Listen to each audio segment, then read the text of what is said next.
Life doesn't teach lessons. It's up to us to learn lessons.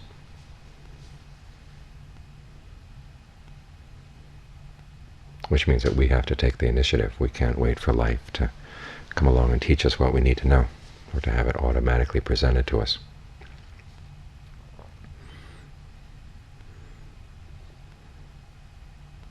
And Ajahn Fuang stressed this point when I first went back to stay with him. He told me, you're going to have to think like a thief if you want to learn the Dharma.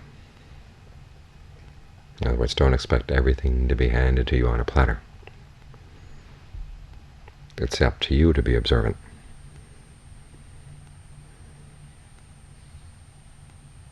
When you're listening to somebody talk, whether they're aiming at teaching you a lesson or not, what can you learn from what they have to say? When events happen in your life, when events happen to people around you, what can you learn?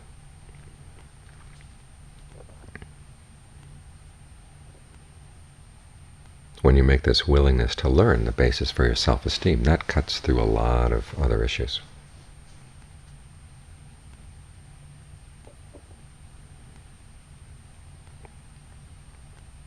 That's one of the few forms of self-esteem that actually keeps you open to change.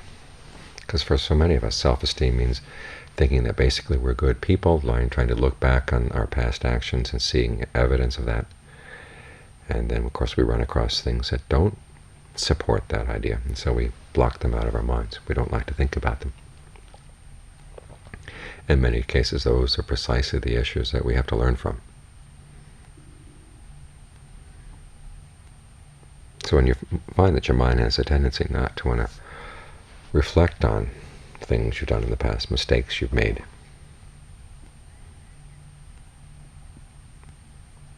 try to look at what the fear is around that. Why are you afraid of looking at these things? Fear in and of itself is not a bad thing. The problem is when fear is conjoined with greed, anger, and delusion.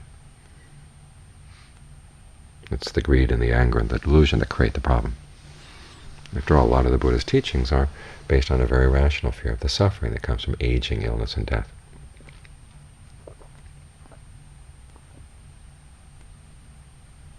There's the word ottappa, which means a fear of the consequences of unskillful actions.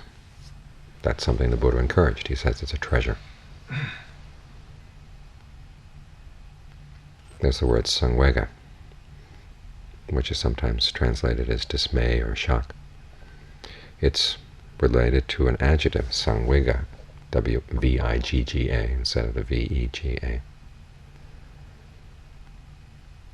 which means terrified. You look at the way life goes, aimlessly on and on and on. And the appropriate reaction is a sense of terror. One thing leads to another, and many times it's hard to see exactly where things are going to lead.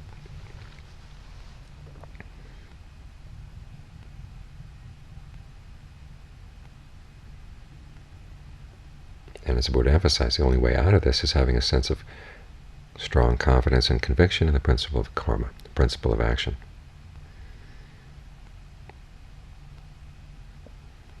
And that requires that you be willing to learn what's skillful, what's not skillful. So when you see the mind refusing to look at things where you've made mistakes in the past, you have to ask yourself, what's being threatened here? If you look at that, and oftentimes you find it's your sense of your own self-esteem.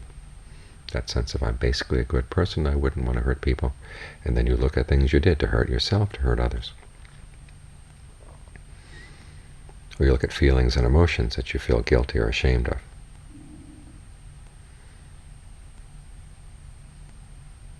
And you need the strength of mind to look into those things, because otherwise the consequences of not looking into them are even more fearsome. So it's not an issue of learning not to have fear, it's learning where fear should properly be focused. And it should be focused on the idea that if you don't learn from your past mistakes, you're never going to learn.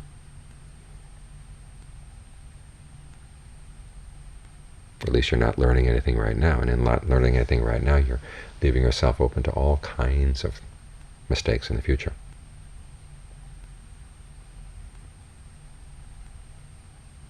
So look at that sense of self-esteem that wants to say, I'm already good, that wants a nice pat on the head. If nobody else gives you a pat on the head, you give yourself a pat on the head.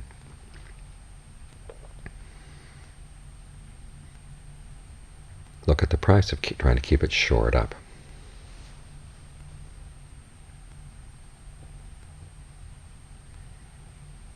In that sense of trying to protect that sense of self-esteem, when it so obviously is fragile. You're really setting yourself up for a fall, because we can't continue to stay in denial forever.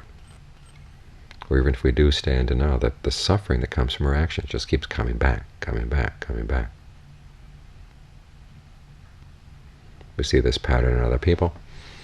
As the Buddha says, the wise person is someone who learns lessons from other people's actions as well. It's that famous sutta, the quick, well-trained horse as opposed to the stupid horse. The quick, well-trained horse only has to see the shadow of the whip, and he does what he knows should be done. Next down there's that horse that has to see the whip before he does what he knows should be done. Then there's the horse that has to feel the whip on his hide. And then there's the horse that has to have feel the whip cutting into his flesh. And finally the horse that has to feel the whip cutting into his bone.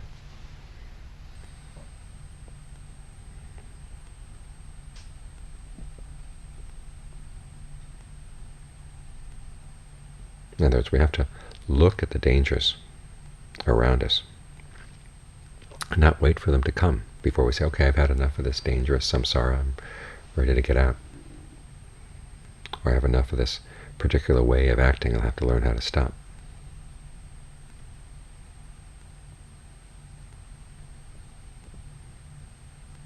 They say in AA that someone really has to hit rock bottom before they're willing to learn anything from the program.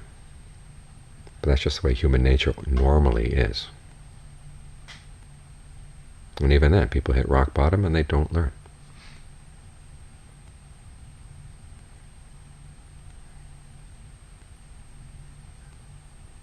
So it's more a question of your discernment, and seeing when it's time to give up your self-esteem that's based on a rickety basis, and one has to constantly be shored up to the point where people suffer. You see so many people doing this; they suffer horribly, just because they want to retain a little scrap of self-respect here or there.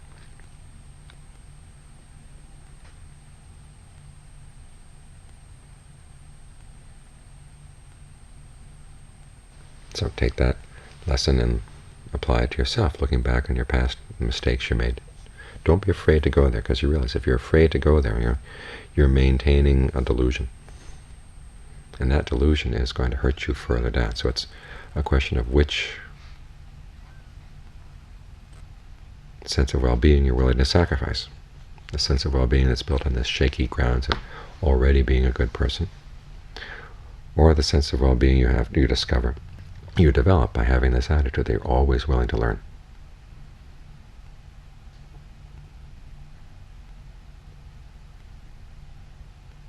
The second attitude is the one that offers hope. It's based on a lot more solid foundation, because you keep learning and learning and learning. So even when you're dealing with difficult things from the past, you have the attitude, well, at least I'm going to learn from this. That shifts the foundation onto something a lot more solid.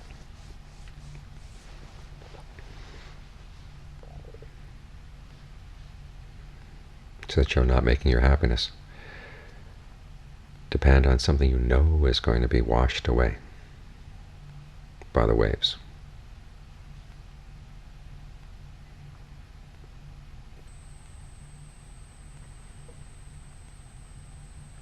And it's based on a much more clear-eyed sense of fear, what really should appropriately be feared. It's that unwillingness to learn. That's what keeps people blind. It's what keeps people suffering. And we all have it, and we all have to learn how to overcome it.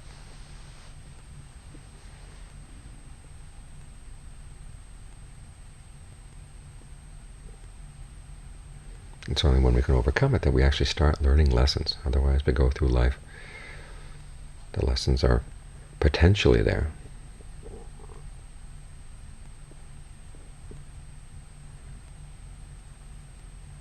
but we want to be the kind of people who pick up the lessons quickly.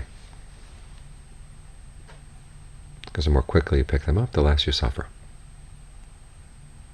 It's as simple as that. And the suffering that comes from being slow to pick up lessons, or being unwilling to pick up lessons, that's something that's really worth being afraid of.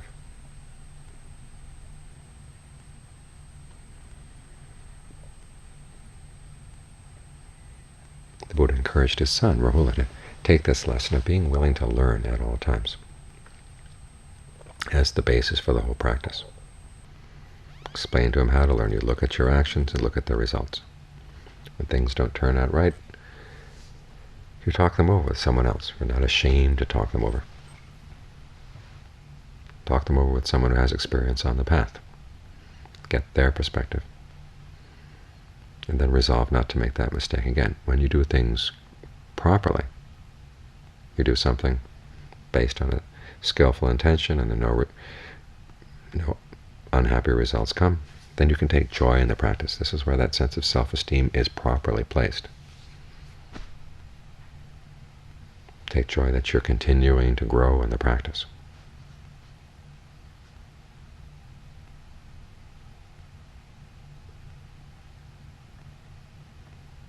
And just that shift in attitude makes all the difference in the world.